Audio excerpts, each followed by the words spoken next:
बहुत दबा के रखता है, और कमरे में जाके बीवी से माफी मांग लो, कमरे में खूब मोहब्बत करो, और बाहर बीवी पर एकदम शेर बन के रहो। मैंने कहा भाई साहब ये बिल्कुल गलत स्ट्रेटेजी है और बिल्कुल गलत फार्मूला है।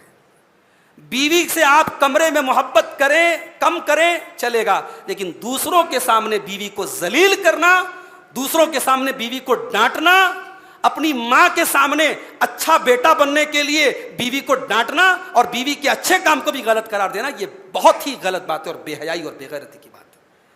मैं मानता हूं कि शादी के बाद यह सिचुएशन भी आती है कि अब वो जो शौहर होता है ना, वो बैगन थाली का बैगन हो जाता है। कभी बीवी बेचारा सोचता है बीवी के सपोर्ट में बोलता हूँ तो माँ नाराज होती है, माँ के सपोर्ट में बोलता हूँ तो बीवी नाराज होती है, तो उसे मैनेज करना बहुत मुश्किल होता है। मगर इसका मतलब ये नहीं है कि आप अपनी बीवी को जलील करें। आपकी बीवी दूसरों के सामने आपकी मोहब्बत की हकदार है, आपकी इज्जत की हकदार है। हजरत अम्र बिन आस रज़ी अल्लाह ताला अन्हु अल्लाह के नबी के बहुत मशहूर सहाबी हैं। उन्होंने अल्लाह के नबी से पूछा, अरे अल्लाह के नबी आप सबसे ज्यादा किससे मोहब्बत करते हैं? Who is the most beloved person, सबसे ज्यादा महबूब कौन है आपको? अल्लाह के नबी ने फरमाया आयशा। बगैर झिझक के, बगैर कुछ सोचे समझे नबी ने पहला लफ्ज मुंह से निकाला, आयशा। अगर आप अपनी बीवी से मोहब्बत करते हैं, ये कोई शर्म की बात नहीं है। बीवी मोहब्बत की चीज है, मोहब्बत के लायक है। अपनी बीवी से मोहब्बत का इजहार कर सकते हैं, कोई हरज की बात नहीं। नबी अकरम ने अपनी बीवी से मोहब्बत का इजहार किया। फिर हजरत अम्र बिन आस ने पूछा कि अल्लाह के नबी आयशा के बात किससे करते हैं? कहा कि आयशा के बाप से करता हूं, अबू बकर से करता हूं। फिर पूछा अल्लाह के नबी उसके बाद किससे करते हैं? कहा कि उमर से करता हूं। कहा उसके बाद किससे करते हैं? कहा उस्मान से करता हूं। हजरत अम्र बिन आस ने कहा कि मैं चुप हो गया, मैंने सोचा मेरा नाम सबसे लास्ट में आएगा, मैं चुप हो गया, खामोश हो गया। तो अल्लाह के नबी ने अपनी बीवी के साथ मोहब्बत का इजहार किया है। इसलिए एक आइडियल शौहर जो होता है वो बीवी के साथ मोहब्बत को छुपाता नहीं है, वो जाहिर करता है। और आखिरी चीज बयान करके बात खत्म कर रहा हूं, बीवी के साथ तफरीह करना, घूमना फिरना, जायज हद में रह करके इंटरटेनमेंट करना, मनोरंजन करना, हंसी मजाक करना, यह भी शरीयत का एक हुक्म है। अब बाज लोग क्या होते हैं, बड़े खड़ूस होते हैं। खड़ूस का मतलब समझते हैं ना, मतलब मुस्कुरा दे तो लगता है कि कोई गुनाह कर दिया उन्होंने। चेहरे पर मुस्कुराहट भी कई कई साल में आती है उनके। तो ऐसा मत कीजिए भाई साहब। बीवी के साथ हंसी मजाक ये नबी की सुन्नत है। अल्लाह के नबी एक मरतबा एक बीवी के पास बैठे थे, दूसरी बीवी ने हलवा बनाया था। अब वो हलवा प्लेट में रख करके आया। अब जानते हैं जब एक से ज्यादा बीवियां होती हैं तो बड़ी गैरत होती है आपस में। अब ये जो जिस बीवी के पास आप बैठे थे उसने आओ देखा न ताओ खींच के मारा और वो प्लेट दो टुकड़े हो गया। अल्लाह के नबी इतने गुस्से में अपनी बीवी को देखते हैं तो आप मुस्कुराने लगते हैं और आप कहते हैं तुम्हारी माँ को गुस्सा आ गया। साहबा से कहते तुम्हारी माँ को गुस्सा आ गया। उसके बाद दूसरी प्लेट उस बीवी के पास पहुंचवाते हैं जिस बीवी के यहाँ से वो हलवा या मिठाई की चीज आई थी। तो इस तरीके से नबी ने हैंडल किया है। एक मर्तबा मस्जिद नबी में कुछ हबशी आए थे। वो हबशी कुछ करतब दिखा रहे थे, कुछ नेज़े का खेल दिखा रहे थे, बर्छी का खेल दिखा रहे थे। हजरत आयशा रजी अल्लाह ताला अन्हा को पता लगा। हजरत आयशा अपने हुजरे से झांकने लगी, देखने लगी। तो अल्लाह के नबी खड़े हो गए। अल्लाह अकबर।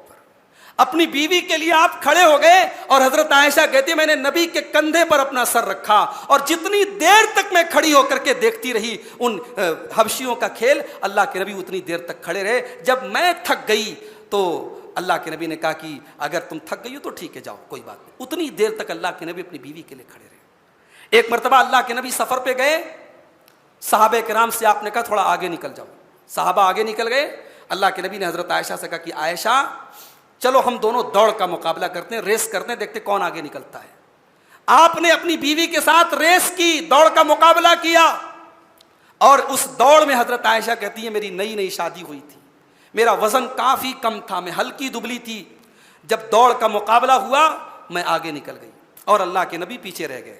मुझे बहुत हंसी आई, मैंने मजाक उड़ाया और मैंने कहा कि अल्लाह के नबी मैंने तो आपको शिकस्त दे दी, आपको पछाड़ दिया, आपको पीछे कर दिया, मैं तो आगे निकल गई। उसके बाद हजरत आयशा कहती हैं मैं इस बात को भूल गई।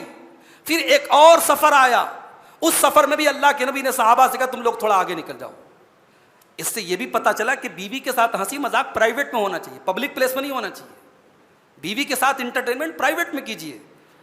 अब जब सहाबा आगे निकल गए, अल्लाह के नबी ने हज़रत आयशा से कहा, आयशा चलो आज रेस करते हैं।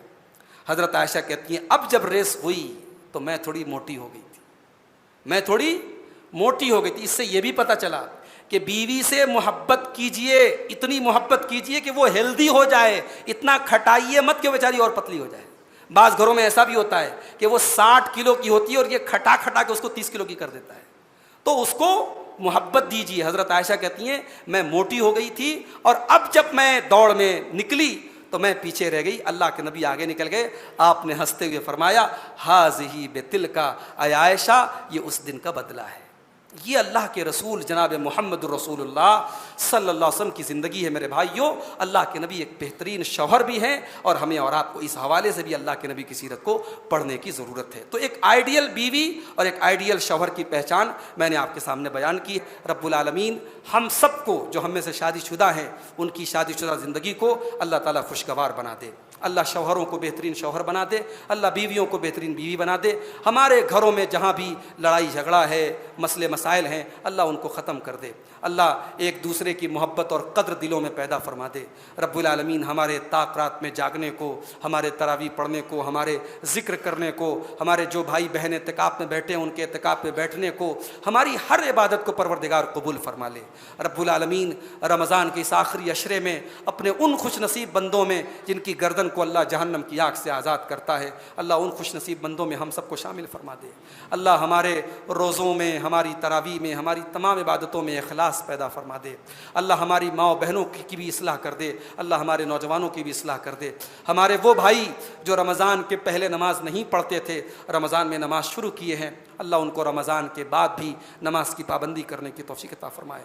हमारे वो भाई जो रमज़ान के पहले किसी गलत आदत में पड़े थे, किसी गंदे काम में पड़े थे, रमज़ान में अगर उन्होंने उस आदत को छोड़ दिया है, अल्लाह आइंदा की ज़िंदगी में उनको उन बुराइयों से बचने की तौफीक अता फरमाए।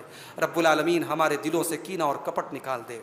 रब्बुल आलमीन हमारी जमात में, हमारे घरों में, हमारे मोहल्ले में जो इख्तलाफात हैं, अल्लाह उन इख्तलाफात को दूर फरमा दे। अल्लाह हमें हर किस्म के शर से हम सब की हिफाजत फरमाए। अल्लाह हमारे बहन बेटियों की हिफाजत फरमाए। अल्लाह हमारे मज़लूम भाइयों की हिफाजत फरमाए। रमज़ान के इस मुक़द्दस महीने में जहाँ जहाँ भी हमारे भाइयों पर जुल्म व सितम हो रहा है, अल्लाह मज़लूमों की मदद फरमाए।